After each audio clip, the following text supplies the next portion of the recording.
Greetings, this is the Westminster Standard Podcast, and you're about to listen to our Spring News Roundup. But before the program begins, I want to let you know about a special live episode airing this week on Wednesday at 9 p.m. Eastern Time via YouTube, Facebook, and Twitter. This special live episode will be discussing the invitation issued to David French to address the Presbyterian Church in America's General Assembly. We still don't know who issued the invitation.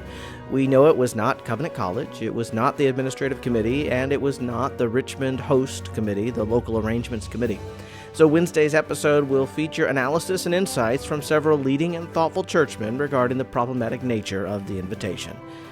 I hope you'll join the conversation again this week at 9 p.m. Eastern Time. I'll talk to you then and in a few moments.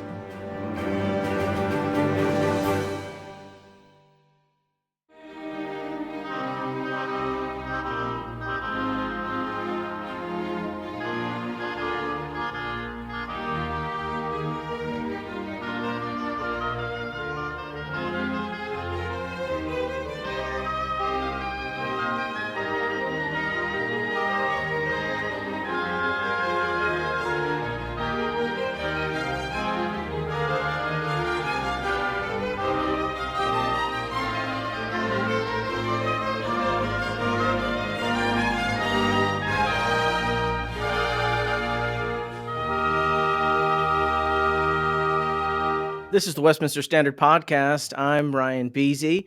Today is a special episode of the Westminster Standard where we do a roundup of the news stories impacting the Presbyterian Church in America this spring. And so let me welcome our panel, beginning with Teaching Elder Zachery Byrd, the pastor at First Pres Raymond, or is it Raymond Presbyterian Church? Raymond Presbyterian Church. I'll have to dock my production team for not giving me that information.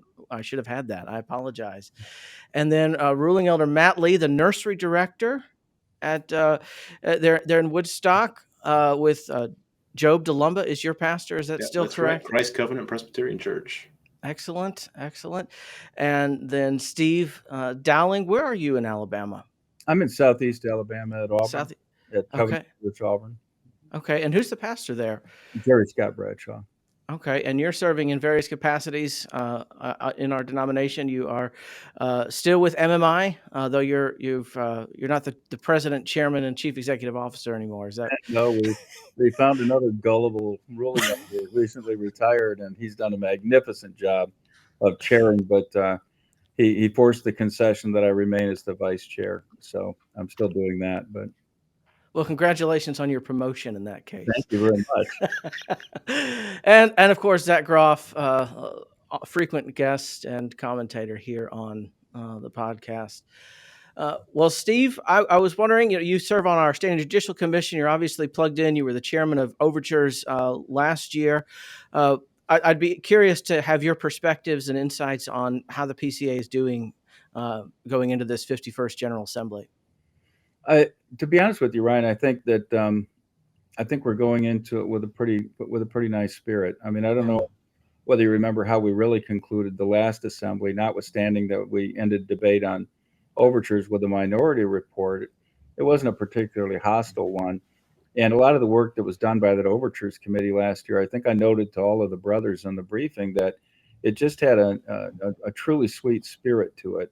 It was marked by a couple of relatively unique characteristics, one of which was that we sent back a whole bunch of overtures kind of without prejudice, saying, we're kind of amenable to what you're complaining about here, the thing that you'd like to see changed, and see the good work that you've done, but it could be refined in this way. And we sent back a bunch of those. I don't remember the exact number, but it was over half a dozen of them. And that just seemed to be kind of the character of that group of overtures members, commissioners. And so I think that on-ramps us for this year. You're going to see those things come back, most of them that were sent back to be reworked. And they appear at this point to be superior. Now, whether you agree on the content or not is going to be the normal debate. But at least the work is back. The way that it was handled with those brothers was very gentle. And I think that it's going to set the tiller for this year's General Assembly. And it's nice to start with a discussion of overtures because, they begin before everybody else gets there. So I think that's really significant, that we're kind of, if you'll have it this way, it's kind of a continuum from last year that gets on-ramped by unfinished business in a sense. And so I think that that's going to be nice. Right now, I think there are 32 overtures sitting out on the website. 24 of those go to the OC only. Another 3, I think, are going to the Overtures Committee plus some other committee. So I'm expecting 27 to wind up landing in debate. And of those, 12 of them relate to credentials and ordination and things like that. So you're looking at half of the work being related to something, that's really kind of administrative or qualifications oriented. And then there are 8 that relate to judicial procedures, including that massive Overture 4 proposal that comes to us from Central Indiana that seeks to bench all of that debate and instead commit that work to a committee that would then come back the following year or the year after, presumably, with a bunch of proposed changes, the ostensible aim of which is to better organize the rules of discipline and to eliminate things that are self-contradictory in their view or have other defects. If I were organizing these, if I were chairing, I would dispense with Overture 4 first, just so you know, because if there's an appetite to request that kind of work be done through a committee, then these other 7 overtures don't need to be discussed. If there is no appetite for it, then you can immediately get down to business. But I think that's going to be a fairly clear debate from the beginning. That one may be contentious, but it's likely to be the most contentious thing that we have there. And then, we've got a few things related to the RAO. There are 3 of those. Those will be dispensed with very early on, prior to 4. And then a couple of miscellaneous overtures. There are, in my mind, none of the things that relate to the very contentious issues that we've had over the past 5, 7, 8 years. There's nothing huge that's polarizing the denomination that ought to create the kind of friction. And I don't want to use the word hostility because it's way too strong for brothers who are committed to Christ and know that they've been bought with his blood. But they've been contentious, right? And I don't see things like that emerging this year. So I kind of expect this year's General Assembly to have the same sense of harmony and kindness and general respect for one another that we had universally last year. Yes, I hope so too. And I think a lot of the way debate flowed last year is due in large credit to the way you led us as the Overtures chairman.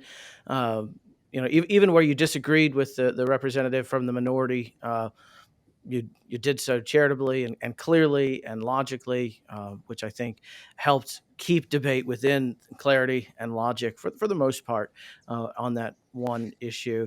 What do you other brothers think about this coming GA 51?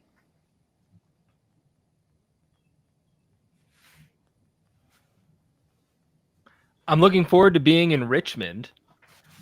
My wife has family nearby, so we're actually going to stay with them, which saves me saves my church a considerable amount of money, but also I'll be able to bring my family with me.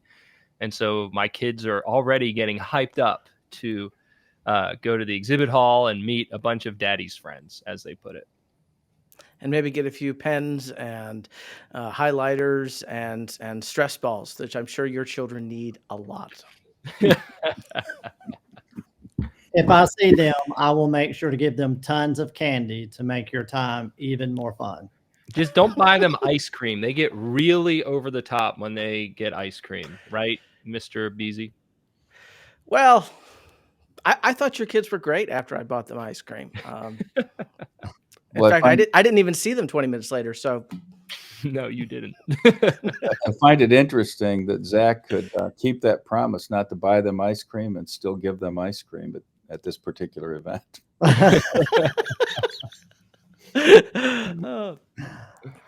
Yes. Well, what else is going on in the PCA news items that are of interest?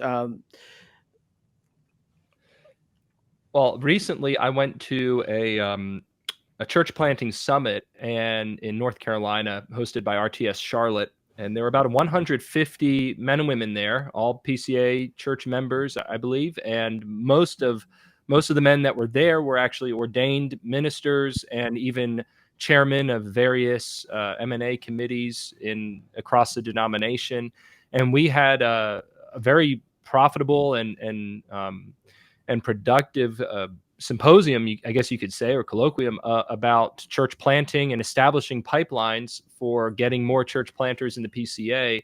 And it was remarkable. And the energy in our denomination for the extension of the kingdom here in North America is just, it really is exciting to be a part of it. We heard from a number of networks and presbyteries and local churches that are about the work of the Great Commission.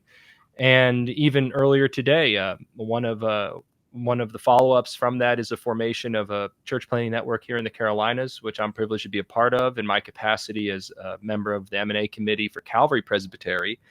And what all of this is aiming for, at least numerically, is the growth of the denomination to 3,000 churches by 2033. It's an ambitious goal. Some might say an unfeasible goal, but certainly a noble one. And I'm excited to hear more about other efforts ongoing in the denomination when we get together in Richmond in June, because I think that there's a lot of energy around this particular push to 3,000.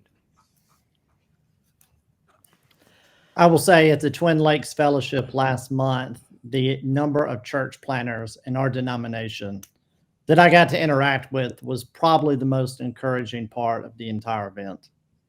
To see God's work happening all across America and thriving. Yeah. Yeah, the hunger for it, and the hunger for ordinary means of grace. People are dispensing with the games and the shows. I mean, obviously that's still going on, right? We see it on the YouTube videos and on Twitter stuff, but people are hungering for the ordinary means of grace as a return to those old paths. Well, in Richmond, we'll get to vote again on all three of the BCO amendments that were proposed to the presbyteries. Item 1 dealing with unordained pastors, elders, deacons, and clarifying that there is no such person. This one was, I think, the most contentious, if you can even call it that. I think it only passed by about 86%. Is that right, official statistician Dr. Lee? Yeah, I did look at the spreadsheet a little bit earlier, and item 1 passed at GA by a 74% vote.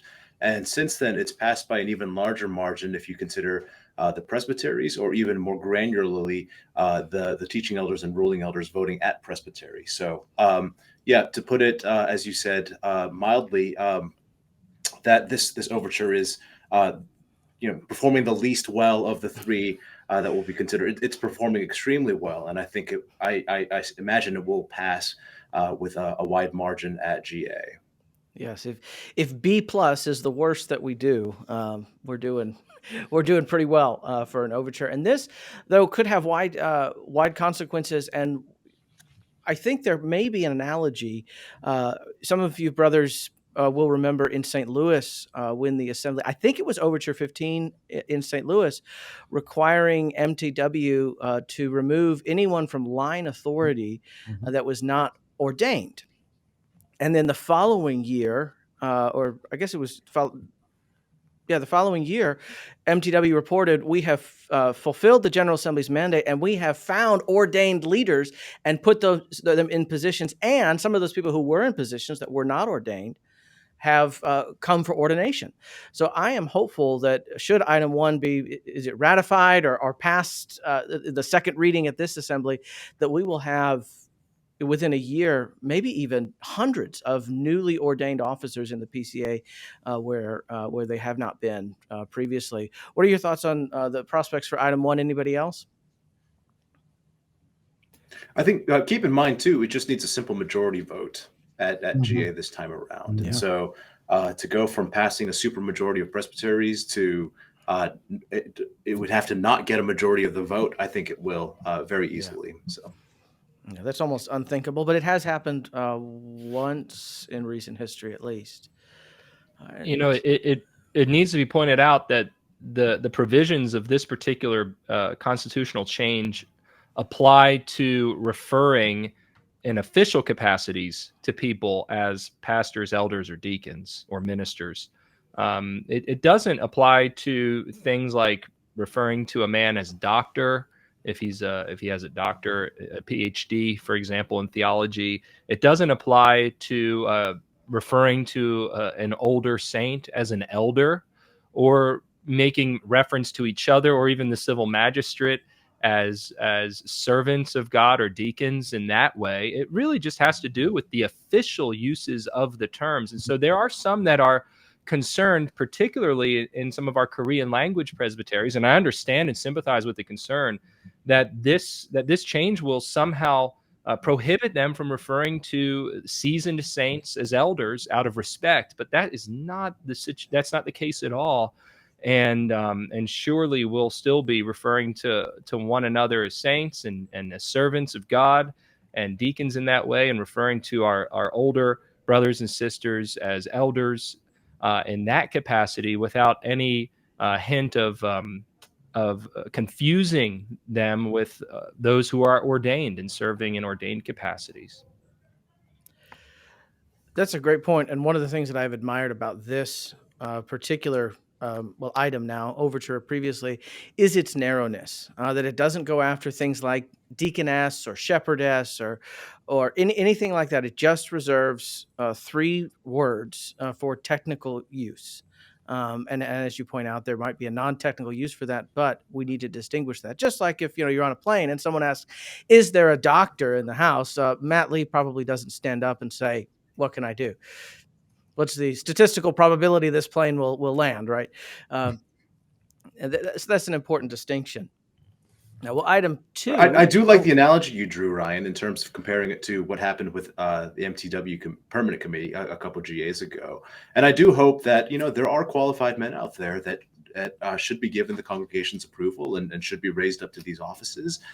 So I do hope to see that this leads to a healthy growth in terms of service in the church, broadly speaking. Indeed, I hope that's the case, and will hopefully lead to greater unity and more gifts being manifested. Well, item 2, again, this is passed. I think there's only one presbytery that I've seen that voted against it, regarding charity, chastity and character, conduct and conviction. A great way to, I hope, conclude the debates regarding sexuality that we've been having since 2019. Anybody want to say anything that hasn't already been said about this particular topic? I would just comment, Ryan, that I honestly thought Steve Tipton's argument last year was definitive. Yes. When he rose and said, "Brothers, let this be an end to it." Yeah. I felt like that was the mind of the body. It was certainly the will of the body that was demonstrated in the vote, and then subsequently in these presbytery votes. But I thought that argument was the end of the arguments at the General Assembly, and I'm glad to see that it's reached this kind of approbation in the presbyteries. Well said. Yep, Steve, I agree with you. I remember teaching Elder Tipton's speech, and I remember this particular overture was pulled out of omnibus, presumably to introduce debate. And so I think many people were gearing up to stand up and speak in favor or against it. And I remember in particular the word that teaching Elder Tipton used was sufficient. It is sufficient to handle the matter, and that just brought about unity in the body. Yes. Thank you, Steve Tipton. Well, and then item 3 regarding BCO 38.1 and someone coming as his own accuser. All right, well, let's get into some of the selected overtures. Does anybody have? I know we discussed Overture 1 when we did our fall roundup. They've come back with a little bit of a change. My concern remains the same with Overture 1 and its parallels, Overture 18 from Top Presbytery, the Ohio Presbytery. This would, and this was the I think, the most widely debated item for the Overtures Committee report last year. So it's returned with some revisions. But my concern remains that this gives wide latitude to a court to determine the eligibility of a witness. Previously, it was just competency, but now that it seems to give even more latitude to that court, which I'm concerned could be abused well, we just don't like this person, especially on a session level. But I think George Grant said it best 6 months ago or so, that church courts are church courts. They are for church people. They're not for atheists.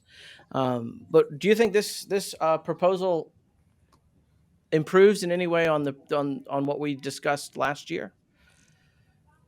I don't believe so. I appreciate the brothers taking some of the constructive feedback that they received and reworking it a bit, but we're faced with the same insurmountable problems here of confusing the nature of church courts, and then also not recognizing how much we can do already. And so you're introducing changes that are unnecessary and confusing. And those are the two big no-nos whenever you propose constitutional changes. And certainly in the history of the PCA, we have an allergy to changes that are generally deemed as unnecessary or confusing. And so I think we see this failing in Overtures Committee, and I hope we don't see it or another form of it come back again in the future. Though, again, I do applaud the brothers for taking the constructive criticism that they received and reworking it for our consideration. I would echo Zach's comments in terms of I appreciate the brothers' heart desire in this, to fight abuse wherever it exists. We should be zealous for doing that and protecting those who might be harmed. But I also agree with Zach's concern. This doesn't address the fundamental concern that I had with the original working of it or last year's overture. I really appreciated, Steve, what you said when you were presenting the Overtures report to GA last year, when you said there seems to be this movement to, on the one hand, remove the protection of the shepherds and also introduce wolves among the flock, essentially. There was an overture being discussed last year that would have made it impossible for ruling elders who are lawyers by vocation to protect or offer counsel in judicial process, all while introducing atheists into the courts. And I agree with what Zach said in terms of this is a church court, right? This church courts are for the church's people. And so the idea that in a church court we would exchange vows with folks who would not share our vows seems to be contrary to biblical principles. It seems to be contrary to our polity.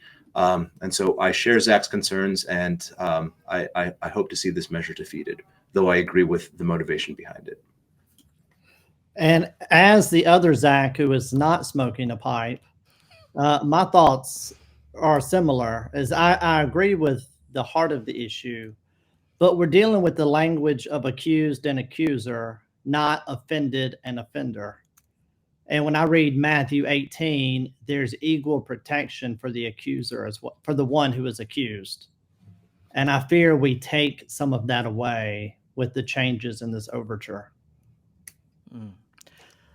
Zack Byrd, that is, you raise a great point. I was discussing this with someone in our presbytery recently, that of everybody in a church trial, everybody has rights in a church trial. The court has rights, the accuser has rights, the accused has rights, the prosecutor has rights. Everybody has rights. But of anybody who has rights, the accused under our current system has the most rights of anybody. Mm-hmm.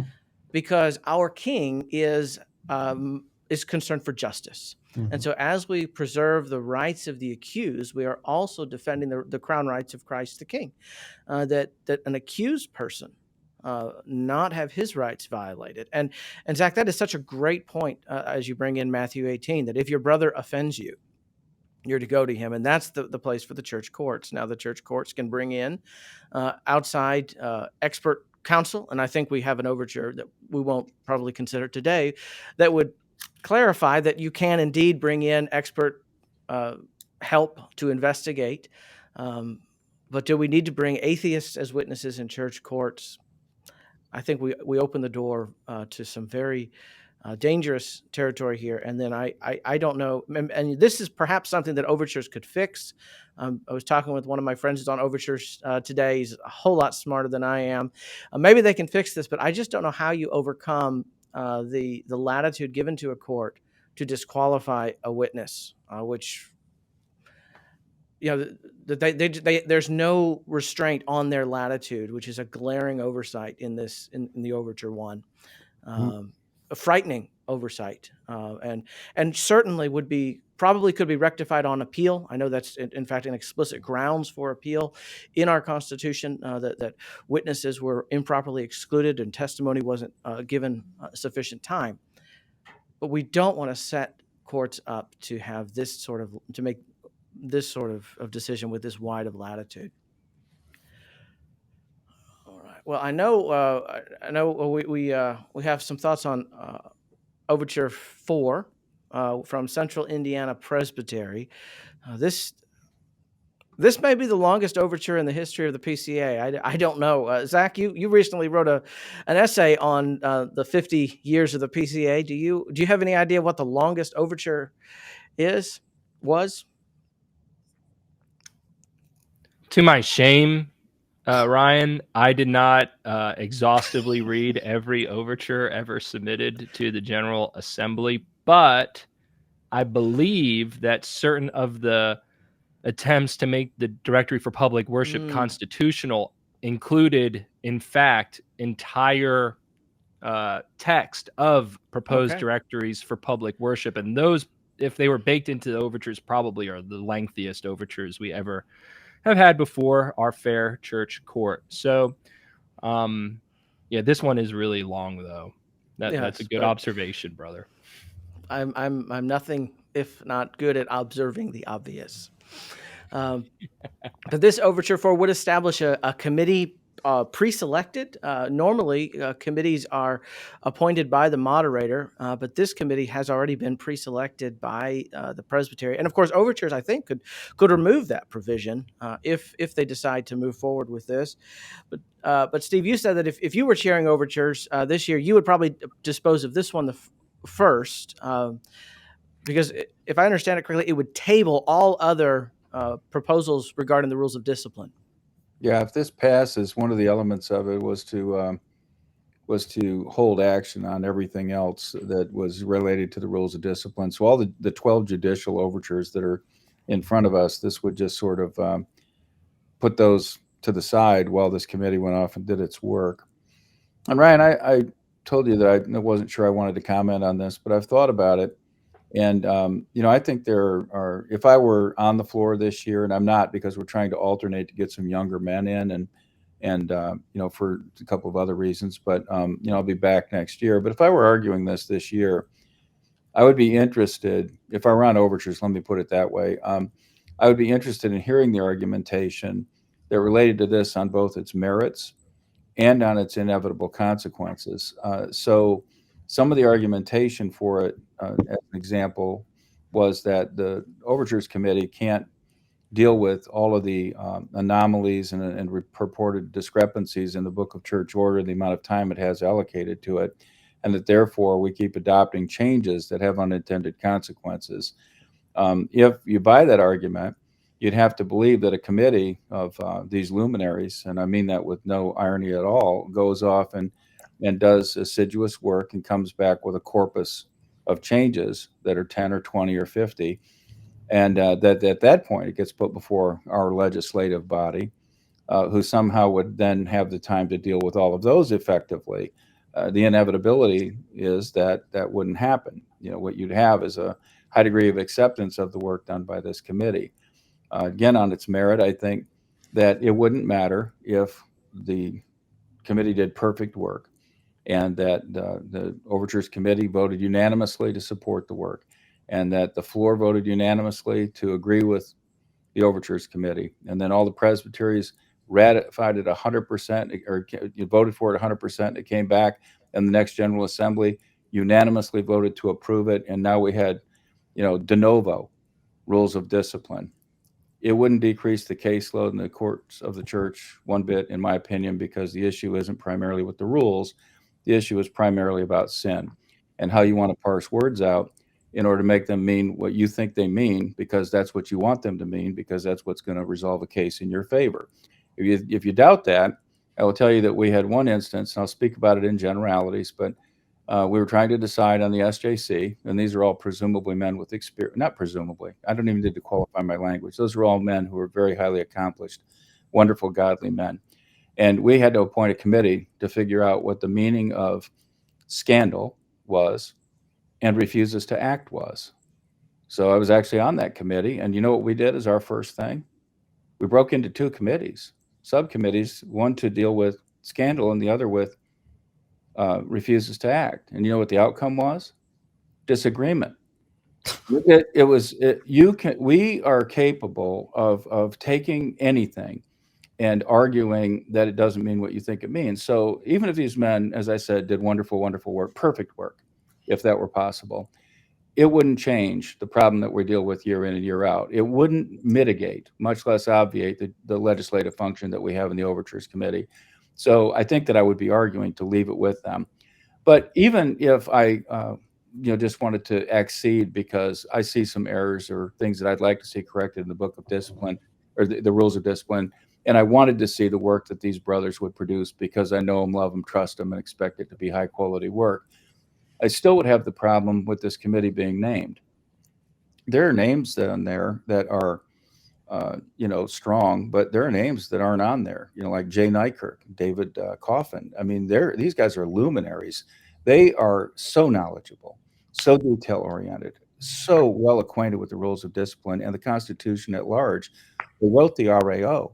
I mean, these are men who are not on there. What if I'm in Overtures and I don't care about any of the substance? I don't care about the merit. Instead, I just want to see David Coffin on the committee. And I stand up and say, I want to move an amendment to add David Coffin to this group of men who could be considered. Well, who do you get rid of? Well, pick one. Okay, now why? Well, now I'm going to justify how great David is, and in so doing, I'm effectively justifying why the other guy isn't that great. And I can see that taking a turn that is malicious, slanderous, even potentially. If passions were to rise high, it could be something that really runs the risk of not being God honoring. And I know I'm like being an alarmist and saying, oh, a nuke could fall tomorrow. My whole hometown could be blown up. That's a remote possibility, except that it's not. I've been in Overtures for 14 consecutive years. And when things people can get offended and then they say something that they didn't want to say. And now we're in the business of sinning against one another. Well, how did it happen? Because now we're talking about personalities and not about competencies primarily. Yeah. And so I can't see that discussion having a positive outcome whatsoever. I think that alone would be sufficient reason to say this needs to be amended severely in its consideration, or it needs to be rejected. I'm sorry that I waxed on so long there, but I've just been thinking about it. And I went from my first blush of, oh, wow, that'd be great. We'll get some professionals to rewrite it and we'll all be happier. It's like Christmas, to this may not be the best thing since sliced bread after all. There are specific rules in Robert's rules governing how to handle deliberations that necessarily involve names and personalities and appointments to particular posts. And we have special rules in the PCA in terms of how we do that. In fact, we have a whole special committee that operates with highly curated rules defined in our Constitution and in the rules of assembly operation for how we bring names to the floor and how we cast votes for particular men to serve on our permanent committees. And so I think that your concern, which you raise, is a very good one, Steve, and one that should be taken very seriously by anybody who's favorable to this overture or the effort to overhaul the rules of discipline. It seems the committee was very carefully chosen. I think a lot of care was clearly given to making sure that a diversity of viewpoints was represented, and that all of these men are highly qualified to the task. But yeah, I agree with the comments that have been said before. This seems to be contrary to our principles as a grassroots organization, right? It's not like our polity to go ahead and give certain powers to committees that aren't even voted on by the General Assembly in order to do the work of General Assembly on our behalf. So I agree with the concern these brothers have expressed that this seems to be contrary to our polity principles. May I ask a clarifying question? Please. So even if Overtures Committee were to recommend this item be adopted, General Assembly may not accept that recommendation, right, and vote against that recommendation, in which case Overtures Committee would still need to come with recommendations for all of the different overtures that would be tabled by this overture, right? That is a very insightful comment. What they would do is recommit them. It'd be a pretty long recommitting. It'd be a huge recommit. Yeah, what, 12 other overtures are affected by this, you said? You sound like a man who's sat in there before. Oh, just to be the peanut gallery. But yeah, I think overtures should probably go ahead and address all of the overtures, right? But they To would be prepared. Yeah, I suppose not, huh? Well, I mean, they're, you know what? You raise a really excellent point. It may be that the chairman will go in and request to deliver a partial report for that very reason. Mm. Deal with that one issue. That's probably, and I'm flying by the seat of my pants here, that's probably what I'd want to do if that passed. And it would seem that if this overture were to be recommended for approval by the Overtures Committee, it's almost certain there'll be a minority report Yes. on this overture. And so if the minority were to become the main, and then this overture were voted down, and then if the overtures didn't have recommendations prepared for the other amendments to the ROD, I was going to say RAO, but ROD, we could be in for some heavy lifting next year. So there, overtures is always a lot of work, and it's interesting. At least in my experience, multiple guys in a presbytery want to do that work, and I'm so thankful that there are guys who want to do that work. I've always enjoyed being in the peanut gallery with Matt, probably sharing his iPhone charger. But I'm thankful for the guys that are willing to do it. And Steve, you've been doing it 14 years. Wow, that's praise God. Yeah, I suppose this could be the last overture that Overtures Committee dealt with. I think that, of course, that's possible, but I sincerely doubt it. I think that one of these brothers who's very knowledgeable will force it to be the first issue. And I, on reflection, believe that they will do it.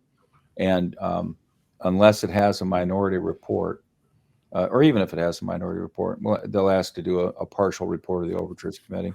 Mm-hmm. That's what I would do, because otherwise it's pointless. And, you know, and why do that work if you're going to roll in and say, oh, by the way, we're recommending we do this committee? I do agree with Ryan that there will be a minority report.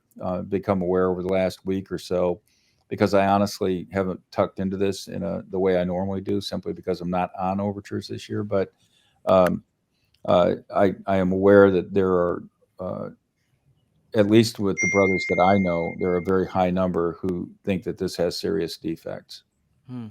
So. Well, I appreciate your first argument. As long as sin continues to manifest itself in new and, we'll just say in different ways, there will always be amendments to the BCO. We cannot and should not short circuit the process. Yeah. And that's the argument I made privately with the author of this overture when I think he approached me about putting up a rationale for it on Presbyterian polity, which I was happy to do. I always love getting that kind of material for our blog. And again, very appreciative of the brothers' work. But I just said, I appreciate what you're trying to do. Sometimes a wide scale overhaul needs. Wow, that was very good, Ryan.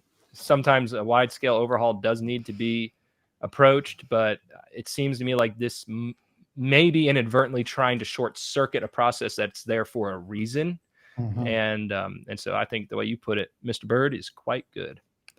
And I wonder, in that vein, what would prevent Central Indiana Presbytery from, spending, usually a committee has a budget of $10,000, but gathering guys, over a long half week or over a long weekend up in Indianapolis and saying, hey, why don't you draft a new rules of discipline for us? We'll pay your expenses. We'll put you up at the Hyatt. We'll give you a per diem. Come on, Indianapolis is pretty easy to get to. There would be nothing to prevent them from doing that and then proposing these changes through the ordinary process to the 52nd General Assembly, would there? There's nothing preventing them from doing that. Or I think a better approach would be is me and my wife recently bought an old house that was built in 1947. And the longer we live in it, the more things we find need to be changed and updated and fixed. But we're doing it in piecemeal as we run up to the problem.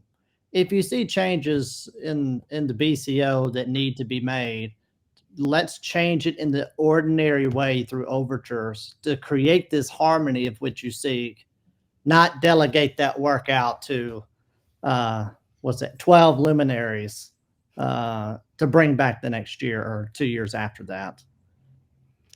There it is. Now, Ryan, when I was interrupting Zack Groff a minute ago, it was only because Zack Byrd has answered 2 times here today, done it very briefly. I've got no story. I've got none of that homey charisma that reeks from this brother. And I was going to say that I'm going to have to hang up because I didn't get any of it. And here he comes through with perfect timing. So thank you, Zack. It's worth the price of admission to hear a Zack Byrd illustration. Yes. Well, yes. Glad I didn't disappoint. You did not disappoint, brother. Well, if it's all right, we'll go on to Overture 21. We're skipping a bunch. Overture 14 from Northwest Georgia to require our educational institutions to give enrollment data. I think that'll be very helpful for gauging the health of our seminary and college.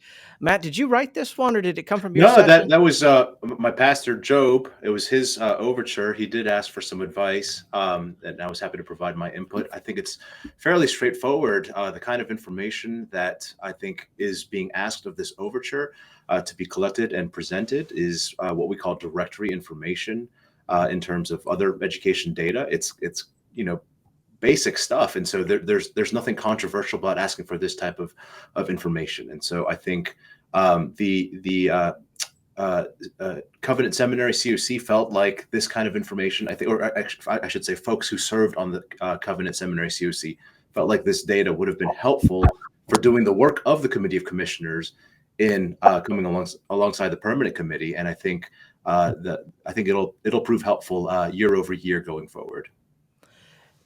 Yes, I'm thankful for it. Any other discussion of this one? I'm hopeful this will be a non-controversial overture. Having served in higher education administration myself, I know Matt is in a school too. This information is not always super easy to gather, but there are conventions for it. And I know that our 2 institutions, denominational institutions, are accredited by other oversight bodies. And so they're already collecting this data. It should be fairly easy to copy and paste and report it to the General Assembly. And it would be very helpful. It would help remove some of the grumbling when we get everything in percentages rather than in hard data, so to speak, that is actual numbers. So I think that this is a very common sense, helpful overture. Yes, I was glad to see it.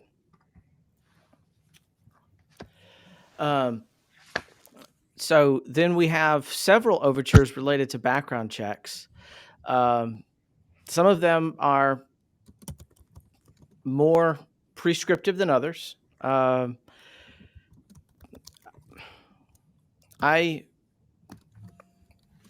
authored an overture, which my presbytery was gracious enough to adopt for our own standing rules to require background checks.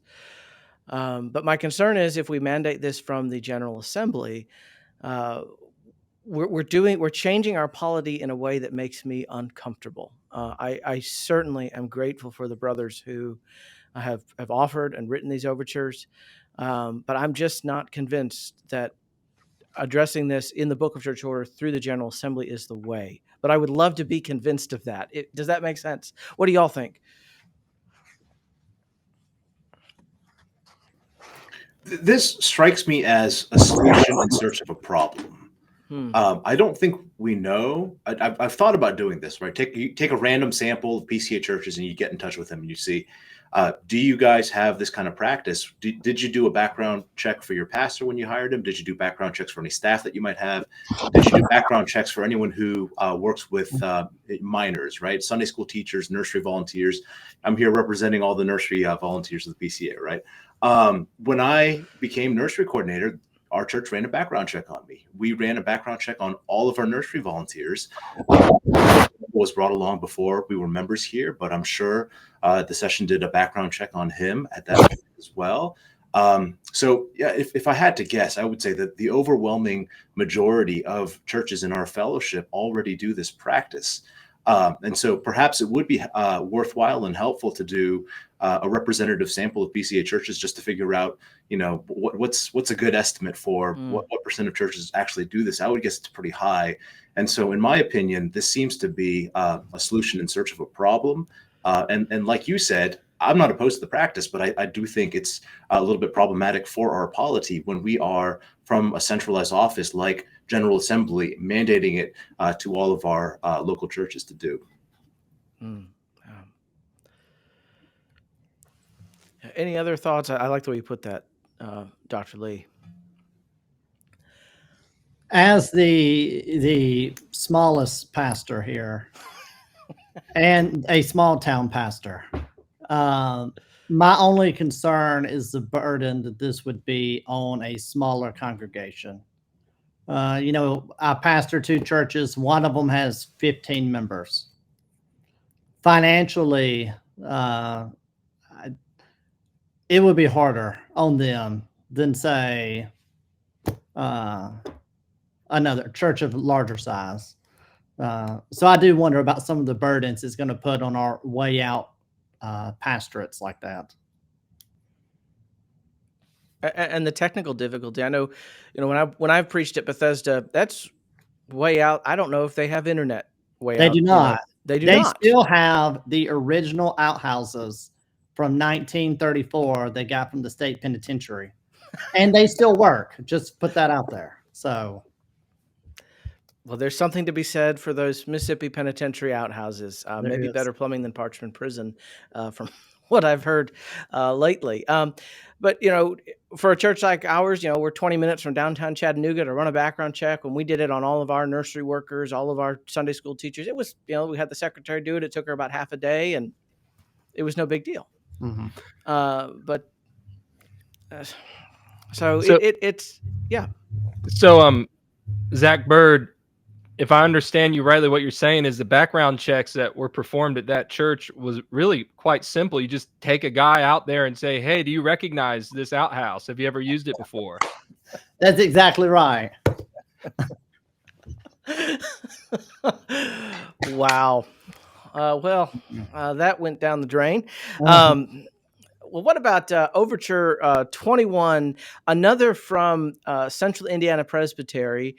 And when I read the title, I was in favor of it, but now I'm not sure what it does. Presently, in our rules of discipline, if I'm brought up on charges, and I think that for example, the charges that have been made against me are not clear, that I don't know actually what I'm accused of. I don't have any recourse to complain against the indictment and say this indictment is insufficient. because it doesn't actually say what I'm accused of. You've just accused me of, for example, violating the fifth commandment or the ninth commandment. You haven't said when, where, how I did that. I have to go through all the process of being found guilty by my session, have that, then carry or appeal that to the presbytery, and then appeal that to the SJC before I can even have another court look at the indictment. And that's a real case that the SJC decided a couple of years ago with some 7 men from Jonesboro, Arkansas. I thought this was going to fix that problem, where you could complain against, well, the indictment is unclear, or I don't think that the panel that has been appointed is unclear. But I don't think that's addressing this problem. What is the cash value of this overture? What does it mean? If someone could explain that to me, and I'm just ignorant.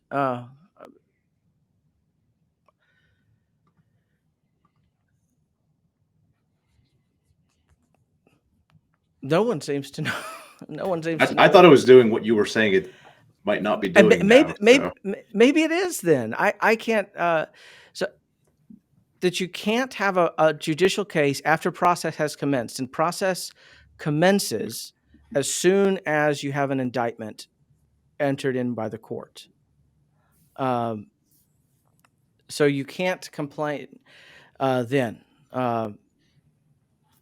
Any complaint. Well, what this is doing is there's a distinction between a complaint and an appeal, right? Yes. An appeal is reserved solely for the accused, but a complaint can be made by any member of the court who has standing. So, yeah, right now, say one of you had come up on charges, and the court had entered into process. Nobody can complain about that, right, until a decision has been made. But excuse me, nobody could complain about that decision if the guy himself complained after the decision was made, because he would have registered an appeal and it would take priority over the consideration of the complaint. What this does is, instead of saying, it strikes out those words in a case in which an appeal is pending, and moves it to after process has begun. So you can't complain once process has begun. If you do, then the adjudication of the case will complete, and then your complaint can be heard. Now, as I'm looking at this language, I see that something's missing on line 11, so that there's a lack of clarity here, and I'm confident the overtures will fix that right away, because as it reads, it makes it very much more difficult to understand, which is why I think that we were grappling here with what is it doing. Okay. Well, but that even, as you explain it, helps me. So if somebody in my presbytery is brought up on charges, that just delays my complaint, and it can still be adjudicated, but it also saves the SJC and the presbytery from having to adjudicate that matter, because maybe the guy will be found innocent. Well, why would you deal with a complaint? I'd probably just withdraw the complaint then if he's exonerated at some point. Right now, that's all new language, right? So the way it reads right now, it ends with this. It is your right to file a complaint if you have standing, except that no complaint is allowable in a judicial case in which an appeal is pending. So it strikes in which an appeal is pending and says you can't complain after process has commenced. Wow. If you do, then which is contradictory, right? I mean, it says you can't, and then it says, but if you do. So that needs to be rationalized, because that isn't what's meant. It's meant to say that you can file a complaint at your absolute right, but it will be considered in an order that looks like this. If you file it after the process has started, that process is going to complete. And then if an appeal is filed, your complaint will be looked at after the appeal is fully considered. So now the practice is made explicit. So I don't think, I can't remember which one of you brothers asked how it nets out, but it doesn't net out very different at all. It makes it clear where the primacy sits. The primacy sits first with the right of the guy who's convicted to appeal against it, and makes the complaint itself secondary if it pertains to the judicial action itself. If, on the other hand, you complain before it hits process, then you would have primacy. Mm. That makes sense, but it also seems as though under the current rules, if my fellow teaching elder is brought up on charges, he couldn't appeal that until the process has run its course, but I could complain against it. Well, the debate on this will be interesting if Overtures recommends approval and not recommittal, because if they recommend a recommit, we really can't debate much about it at all, because either way, it's not going to be before the assembly in any meaningful way.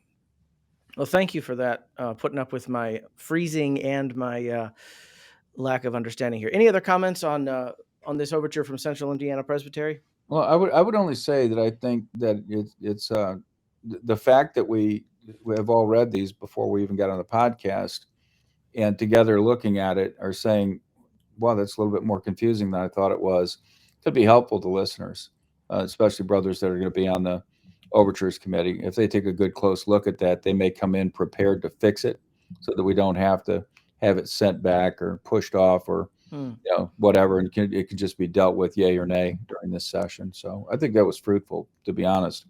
The first time I read it, it made sense, but it doesn't.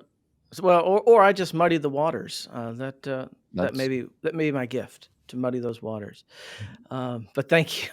Well, then Overture 26 allows a person to be represented at trial by any communing member of the PCA.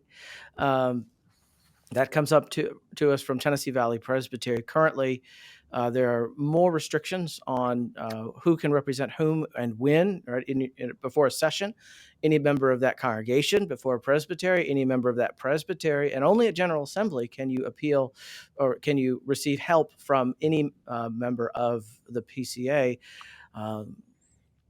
This seems like a meaningful change. As I think of my churches, you're the typical sized PCA church. We're about 100 people, between 80 and 100 on Sunday. And if we were to have to go to trial, and mercifully we've never had to have a trial in my time here, but thinking of who might defend a person within this local congregation, that's difficult. But if we did, and they could appeal to someone from another church in the presbytery or someone who has knowledge, I think that would be helpful for the process as a whole. What do you all think about this proposed change, broadening the representation for those accused by church courts? If it gives me the opportunity to call Steve if I'm on trial, I call that a win. Well, he'd have to step down from the SJC if he was to be your representative. That's though, true. So. And it would be worth it. You heard it first here. Yes. Now, one of the cash value, so to speak, of this overture will be women will be allowed to serve as representative or as counsel for an accused person, because it is not any officer, but any member. And I raised that with the author of the overture, and he kept it as the same. So that's fine. That is something that may cause some to be vehemently opposed to this overture and others to be very much in favor of it, that a woman who is accused can have a woman as her ecclesiastical counsel. Well, technically, she can have that now, right? Mm-hmm. Because you can be represented by any member of your church. That's true. At the local church level. At the local church level, yes. So yeah, that's true. So I guess that's really no change. All right, thank you. I think the only danger would be it's not what you know, it's who you know. And the more well-connected you are, the more resourceful you become in this setting. And for some people in our churches, that's easy. But for others, yeah, especially in our very transitory, people moving a lot, age, that could be a hindrance. Yes. The other But, thing is that the churches who become serious about discipline and who understand, that it has those two characteristics. The first one is the training and education and spiritual development of the flock. And then there's the accountability piece, which is where it starts to extend into either you've sinned and created an offense against someone or against Christ and it's become notorious, or you become disobedient in some way. You have to enter into a more formal kind of process. And when that happens, every session, I've been on the first discipline case in two separate churches for those churches ever. Please don't attribute any statistic to me, Matt.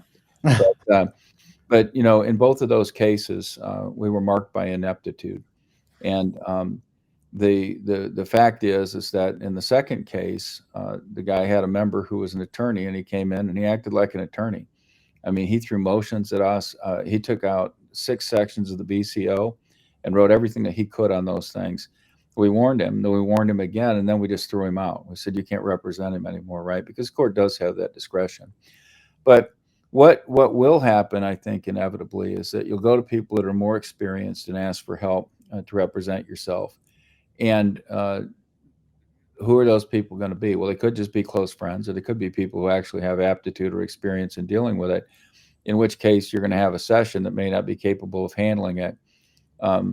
So just thinking that out, kind of considering it aloud for the first time in this way, and I really wonder what the impact of this is. Does it make it better or does it make it worse? We have members of the SJC who are very much for allowing the best professional help that you can get to enter the courts of the church. You still have the power to make the decision. And then you have other people who are other members who are absolutely adamantly opposed to what appears to be this consistent move towards professionalization of representation and consideration of matters within church courts. So I don't know how to address this. I certainly don't want to do it on the basis of anyone's motive, but negatively, it seems as though it's a move toward that professionalization. And I guess positively, it seems like a move toward that professionalization. Am I thinking about it improperly?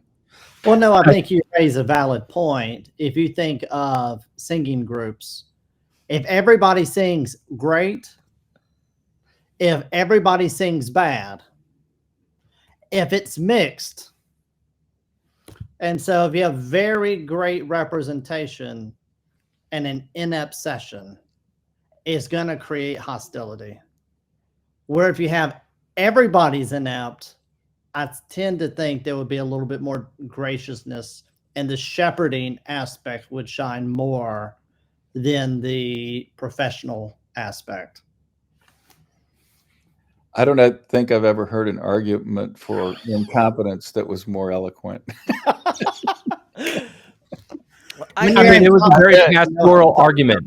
That was definitely a pastor of pastors making that argument. But to push back a little bit, I think that part of competence and professionalism is knowing the setting in which you're operating and knowing how to help even your opponents along to make the best possible arguments they can make so that there's a judicious resolution in every case. Now, that's pie in the sky. I understand that. But I think at the end of the day, this kind of move is going to help us. And I say that as one with relatively speaking, little experience.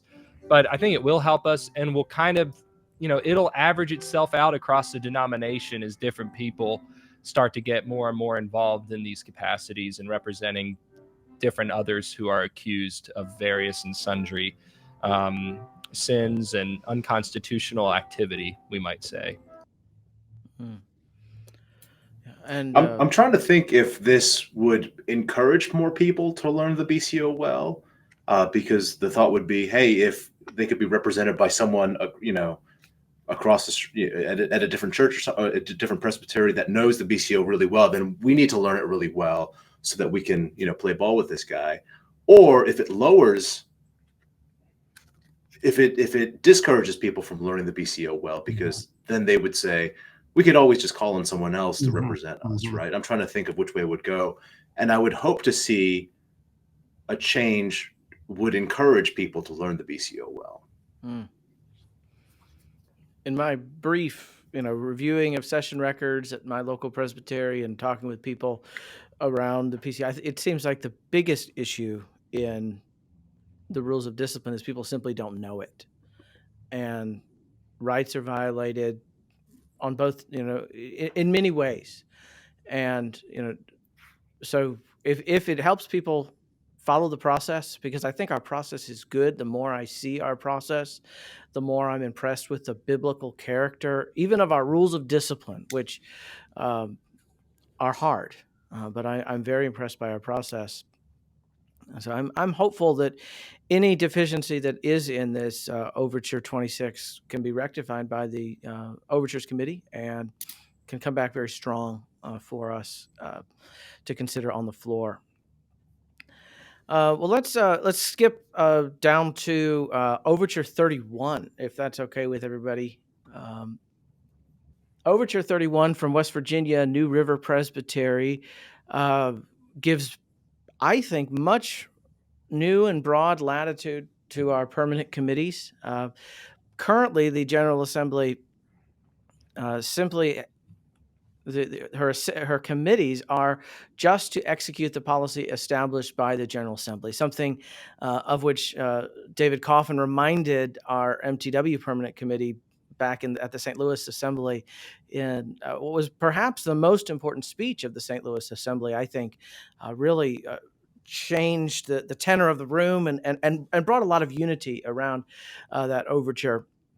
But this would broaden it, that they are not to establish or modify their ministry priorities or mission, which may be determined only by the General Assembly. However, they may create and execute operational policies necessary for the administration of their responsibilities. Policies and material changes thereunto must be recorded in the Assembly or agency's minutes for review and control by the GA, and then gives the permanent committees the ability to establish subcommittees or other organizations. Does anyone know the genesis of this overture? What is it seeking? What problem is it proffering a solution for?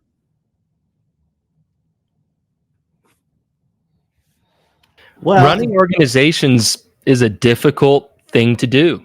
And running organizations overseen by a body that meets annually in a high intensity environment like the General Assembly is, where there's so much pressure to get through so much business, is in many ways a very difficult, I'm sure frustrating task. So I think that what this is trying to do is give our permanent committees just a bit more room to fulfill their mandate under the review and control of the General Assembly, but without having to be directed by the General Assembly in quite the same manner. And I don't know if my opening that up is helpful at all, but that's my sense from this overture. And I think it's well-intentioned, but perhaps a bit more dangerous than maybe the authors or framers realize.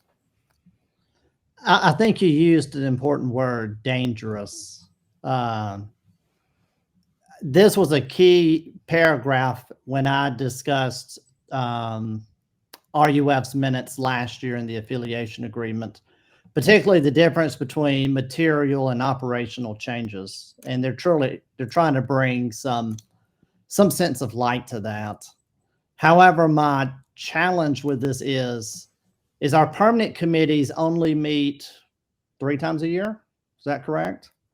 So you take RUF, you take MTW, you take M&A, huge committees that meet 3 times a year, and the level of oversight that they're able to functionally exercise is relatively small to the task. And then we're going to ask them on top of that to exercise oversight on various subcommittees created by each agency. And then we're going to ask the COC in a one-day meeting to exercise oversight over the committee and the various subcommittees. I just don't believe that level of accountability will be possible. Right. To get to your earlier question, in the whereas statements for this overture, they reference the RUF affiliation agreement as Mhm. well as changes to the MTW policy manual. So I think the motivation for this is to give the permanent committees the flexibility that they need to kind of address those changes more quickly rather than going through the process. But like we talked about earlier with respect to Overture 4, was it the process is slow and it's there for a reason, right? And so likewise, I would say here that review and control is a feature of our Presbyterian polity. It's not a bug. And so we should embrace that feature as opposed to figure out ways to curtail it or speed things up. I Professor served Lee, on. were you implying that if I had done all the reading, I would have had the answer to my question? Is that what you were No, saying, Professor? I don't think it would be reasonable at all for you to have the entire overture up there. So I'm just enlightening our listeners with details that they might not see, or the viewers, I suppose, if they're on watching this on YouTube or whatnot. I was on No, thank you. MTW COC 2 years ago, and I remember Lloyd Kim saying exactly what we talked about, that that the entire MTW was now in accordance with that policy change that said that um, there had to be ordained officers in leadership positions, right? And so that would be an example of that slow, kind of clunky Presbyterian process that really helps bring about, I would say, an edifying change to the way that things happened. And likewise with the affiliation agreement, I hope to see something similarly fruitful emerge from that. Ryan, you and I were on the interchurch relations COC last summer, and I think the committee actually told the permanent committee the opposite, which was speed things up a little bit in terms of, making a recommendation whether or not to join. Is it the ICEC? I can't remember off the top of my head. ICRC? ICRC, that's right. Yeah. International Conference of Reformed Churches, right? They were prepared to delay that decision until after the 2025 meeting, which would have pushed back the opportunity for us to join as a denomination until 2030. And the Committee of Commissioners said, hey, there are important concerns on both sides of this issue. Take a year to investigate this thoroughly and then come back to General Assembly next year with a recommendation. So the COC recommendation there was actually to speed things up a little bit. So it can happen both ways. And just at the end of the day, I think the review and control aspect of committees of commissioners is an important way in which our denomination was constituted together. And so we shouldn't try to curtail that process. And let's give some credence to the concern. It's hard to make big changes in a big denomination. It's just not easy. With the affiliation agreement, they worked for 4 years on it before it was unveiled, and it didn't go quite as anticipated. But in the last year, RUF has worked incredibly hard, gathering people from all sides of our denomination. And I feel well that it will likely get passed through a General Assembly. It is doable, but it takes a lot of work, as it should. And the PCA isn't, historically a large denomination, and yet what we see in denominations that get to be about this size and continue to grow is centralization. And the PCA has this grassroots nature, this diffusion of power within our DNA. That is why we were formed. One of the reasons why we were formed is to protect the local and the regional from encroachment by the General Assembly. And so one of the challenges moving from a church of 100,000 to now a church of almost 400,000 will be, how do we have permanent committees and agencies that have the latitude to fulfill their mission, but also that are subject to review and control by our General Assembly and the presbyteries. Well, anything else on this Overture 31? I think we've got a great segue to talk about the RUF affiliation agreement.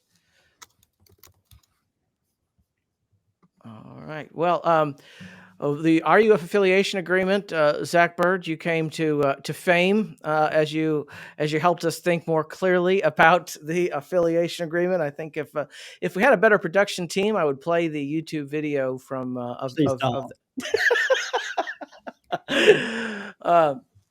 But I think you've had a hand in crafting the new draft. I've seen a copy of a draft. I don't want to share it here because I'm not sure if it's the final draft or not.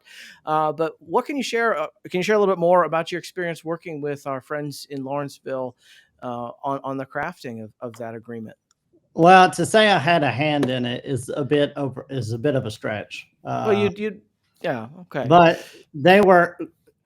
It speaks to their willingness to get it over the finish line that they would reach out to a 110-pound pastor in the middle of nowhere and ask his opinion. So that speaks to them. So are you saying any contribution you make is a small one? Any contribution is a small one. So, but they have really reached far and wide to work out problems, to discuss issues, to clarify why we said this, why we didn't say that. They've put in the hard work. I've been on Zoom calls with people from RUF National, couple hour-long phone calls with people from RUF National, trying to do the best to get this over the finish line. I'm a little curious, and I know we've left off Overtures, how Overture 32 will affect the affiliation agreement. That's a good question. And Overture 32 deals with the question of who dissolves calls. If a man is called by a permanent committee or agency and that permanent committee wants to fire him, or the regional coordinator wants to fire him, but isn't he called by the presbytery? That's a question that's a hot button question that was raised by my presbytery when one of our RUF ministers was investigated by Lawrenceville and dismissed by Lawrenceville. And to the way the presbytery saw it, it was just, well, how did this happen? We didn't know anything was going on, and we called him to do this work. So yeah, that will. So are you suggesting that the final version of Overture 32, whatever comes out of the OC, may overshadow the RUF affiliation agreement? The biggest contention with the RUF affiliation agreement was RQ over who retained the power to hire and fire campus ministers. And they've done a great job, without me saying too much, of alleviating a lot of those concerns. It seems as if the overture is a alternative to that measure. Oh, that's the way I read it. So, wow. And not having seen the final version, I don't know if there is a final version yet of the affiliation agreement. I don't want to comment too far. Although by the time this episode is out, which will be in about 2 weeks' time, well, there may be a final version available. But as it stands now, you're very encouraged by what you've seen, Mr. Byrd. I am very encouraged. Well, as we wrap up, anything else that y'all are anticipating and looking forward to for the General Assembly, Richmond? I know there was some continued trouble with hotels, but I know our administrative committee works hard. The local host committee work hard to find accommodations, and I'm glad that we can move the assembly around, even to more mid-sized cities like Richmond. And a shortage of hotel rooms, yes, that's an inconvenience, but I think it also indicates an overwhelming interest in our General Assembly. So that should be an encouragement, even if it is a little bit of a growing pain. Just like on that parking. On that point, on those points, Ryan, sorry, I want to say, no, this piggybacks on what you said, even down to the parking comment. I want to say that if the last 5 years have taught us anything, greater participation means greater representation, which means greater health and vitality for the PCA. So the heightened levels of involvement by TEs and REs in our highest court in the General Assembly is a cause for celebration and something that we should continue to push for, even in years that otherwise seem to be a little quieter. We're not dealing with perhaps things as high profile as Revoice or Side A, Side B, gay Christianity or something like that. As was commented earlier, that's being put to rest, blessedly so. And yet there's a responsibility the Lord has given each one of us who are ordained and serve the church as scrupulously as we can and as conscientiously as we can. There's an obligation we have to be involved in the ways that we're able to be involved unless providentially hindered, and that really does result in a healthier denomination. And things going on in the PCA over these last 5 years, so encouraging to so many of us, and that will keep up, I think, only insofar as men like Steve, who serves as a ruling elder, men like Zachery Byrd, who serves as a teaching elder in a far-flung place, and men like you and me, Ryan, who serve as teaching elders in little churches on the outskirts of big cities, get more and more involved. And I'm just so encouraged about it. I love General Assembly. Can't wait to bring my kids to meet some of my friends. Steve, I And think Ryan, you had something you wanted to say. Well, I did. I just wanted to address what you said about the problem with the hotels. Yeah, there have been logistical challenges, and that's a good thing. I mean, it dovetails in with what Zach just said. As you have better participation, which you need for the health of the church, those logistics considerations are going to become exacerbated sometimes. But this is Richmond. You can still literally go out and get a hotel today in Chesterfield, which is like 12 miles away on a beltway or an interstate. I mean, it's not an obstacle to getting downtown. The rates are extremely economical. Just this past weekend, I had friends who are getting married on Saturday. They're an older, both a widow and a widower in our church. And they said, well, maybe we should come to General Assembly. My first thought was, well, we have this hotel problem. It's going to be a crunch. But I pulled out my phone and pulled up, he's a member of Marriott's Vacation Club, and I knew that. So I pulled it up, and 39 miles away is the Marriott Vacation Club in Williamsburg, and it had ready availability. It's a luxury resort. So you've got everything from like Hampton Inns and all of that are within 12 miles to a luxury place that's 39 miles away, and there are no impediments in that 39 miles. I mean, that's a 4-lane highway that drives you straight into Richmond. So I just wanted to say for anybody who may be thinking, wow, it sounds like it's a mess and I can't go. It's not a mess. You're not going to be in the hotel where the venue occurs. And that was the case last year. That's happened many, many times to me. It's never really been a big obstacle. So please don't let that be a deterrent. Yes. And as Zach points out, we're not dealing with the hot button issues that are in society right now with Revoice and so forth, but there are proposed changes before the assembly this time that have the potential to remake the fabric of what it is to be the Presbyterian Church in America. And I told someone on another venue that I think these changes are even potentially more significant than the Overture 15 than dealing with sexuality because of how they have the potential to reshape our rules of discipline, prioritize the rights of the accused, and as well as the accuser, that we need to not be asleep at the switch. We need to do the work of elders for the courts, for Christ, and for his people. Well, thank you all for joining the program. I look forward to being with all of you in person at General Assembly. Looking forward especially to at least 3 or 4 speeches from Teaching Elder Byrd. Thank you, brothers. Yes, it's great to be sir. with you. Thanks, Ryan. Thanks for joining the conversation on the Westminster Standard, which is the podcast of Jude 3. For additional resources or to make a donation, visit our website, jude3pca.org. Please come back on Wednesday night at about 9 p.m. Eastern for a special live show featuring several PCA elders to discuss concerns surrounding the announcement that New York Times columnist David French would be addressing the PCA General Assembly in Richmond next month. And join us again next week as I'm joined by PCA teaching elders Brad Mills and Ben Coppers for a discussion on church planting using the ordinary means of grace. You'll hear from these brothers about how God has abundantly and faithfully provided for his church, even in desolate places. You will be encouraged. I'll talk to you then.